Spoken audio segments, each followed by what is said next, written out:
A teen in Ohio stumbled upon a forum that promised freedom like never before. He thought it was just another hacker blog. But what opened was something else entirely. A black screen, a spinning icon, then a chilling title. Onion Black Market. Enter at your own risk. No logins, no emails. Just Bitcoin addresses and a warning. He clicked again. Inside was a world hidden from Google. A marketplace without morals, guns, drugs, organs, yes, human organs with price tags. It didn't look fake. It looked professionally run, reviews, seller ratings, delivery times, just like Amazon but deadly. One section stood out, human experiments, volunteers only, volunteers. He clicked. Photos of people tied up, crying, caged. Each ad promised complete secrecy and big rewards. The forum below it said, real pain equals real money, and then the site crashed. His laptop overheated, his fan spun wildly, the lights flickered. The power went out. When it came back, his desktop background was replaced. One message, you saw too much. He shut everything down. The next morning, two men in black suits stood outside his house. He never told anyone again. That marketplace was just one of many, and the most famous? Silk Road. Created by Ross Ulbricht in 2011, it was the eBay of illegal drugs. Cocaine, LSD, heroin, all shipped worldwide using encrypted addresses. Buyers left 5-star reviews for their dope, payments in Bitcoin. By 2013, Silk Road had made over $1.2 billion. But Ross made a mistake. He used his real email on a coding forum. The FBI traced it back. When they arrested him at a public library, he was still logged into the site as Dread Pirate Roberts.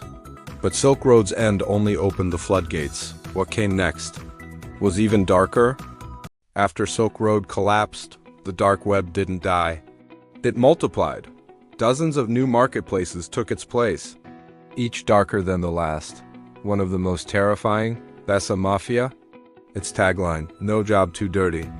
It claimed to offer real hitman services for hire. Prices listed like Uber rates. $5,000 for a beating. $25,000 for a clean kill. $70,000 to fake a murder as an accident. They accepted Bitcoin, Monero, even PayPal. Chilling customer reviews appeared below listings. The job was done while I was at work. Very professional. He screamed louder than I expected, but I'm satisfied.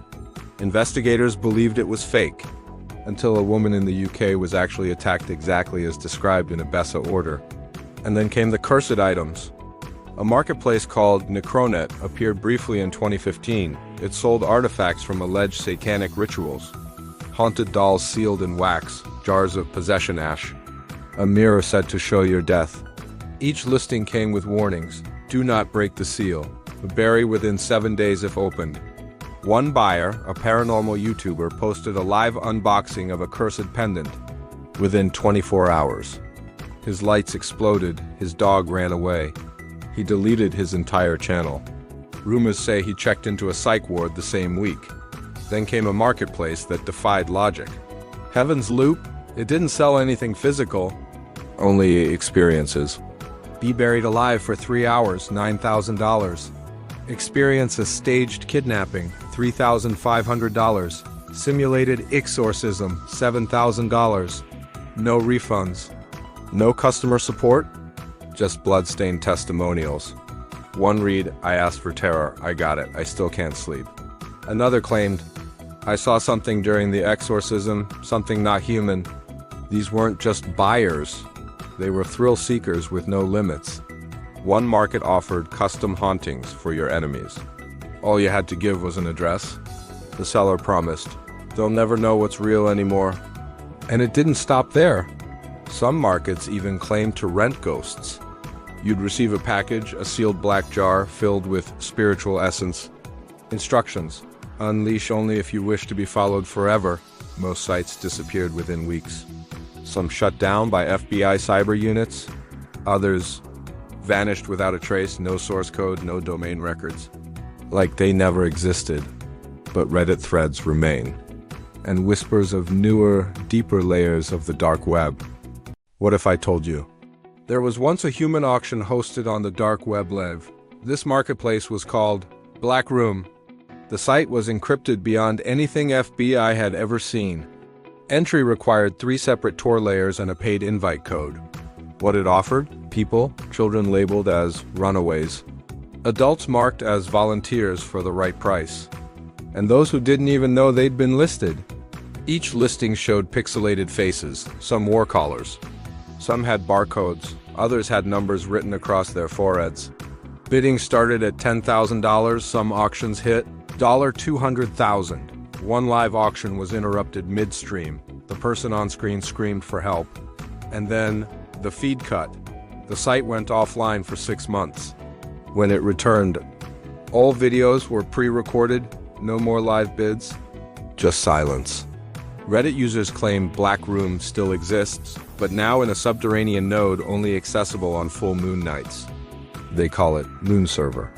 This server only appears when Tor routing hits a strange frequency. Its signal spikes only 3 nights a month. And what it hosts is worse than anything before. Users have claimed they saw a person's entire memory uploaded for sale, a woman claiming she could swap your soul with a digital copy, a bidding war for a single breath sample from a dying monk. One file titled echo.exe couldn't be downloaded. When clicked, it just opened a video, a figure in black, whispering your IP address aloud. Some ran, others smashed their devices. One user never logged in again. Investigators called it digital occultism, a blend of cybercrime and ancient ritual, but it wasn't over yet. In 2022, a user from Germany leaked access to a ghostnet. It was a section of the dark web that could only be accessed using dead Wi-Fi signals. Yes, you had to be near a router once connected to a now-dead person. What was found? A shop titled Final Moments. It sold recordings of people's last words. Most were in unknown languages, some sounded like reverse screams. Each file came with this warning: do not listen after midnight. A YouTuber ignored the warning, posted a reaction video. 3 days later, his channel went blank, all videos gone. Banner changed to, "You heard it too, still think it's all myth?" One marketplace stood above all others. Silk Road, it was the Amazon of the dark web. You could buy anything, from fake passports to pure heroin. Ross Ulbricht, the founder, operated it like a tech startup. He believed in freedom, but ignored the chaos he unleashed. The site exploded in popularity, raking in millions in Bitcoin. Hitmen, poison, forged IDs, all within reach of a click. The FBI finally caught Ross at a public library in 2013. They waited until he logged in, then cuffed him quietly. He received 2 life sentences without parole. But that didn't end the marketplace trend. It just made room for even darker successors. One such successor was AlphaBay. It was 10 times bigger than Silk Road. Drugs, weapons, hacking services, everything illegal and hidden. Even organs were rumored to be listed at times. The admin, going by Alpha02, was operating from Thailand. But he slipped, and Interpol found him. In 2017, he was arrested and mysteriously died in his cell. Some believe he was silenced to protect secrets. Then came Dream Market. A clean interface, encrypted chats, vendor ratings. It almost looked legitimate, but the deals were deadly. Hitmen for hire ads flooded the site for months. One vendor claimed to offer political assassinations for crypto. Then out of nowhere, Dream vanished, no warnings, no takedown notices. Gone like a ghost in the code, but it didn't stop there. There was Canazon, the Amazon for weed, and Genesis Market, where your entire digital identity could be bought. Hackers sold banking logins, cookies, fingerprints, your online life. One click and someone else was you. Authorities worldwide tried to keep up. Operation Disruptor, Operation Bayonet. But each time they shut one down, 2 more appeared. It was like fighting shadows with a flashlight.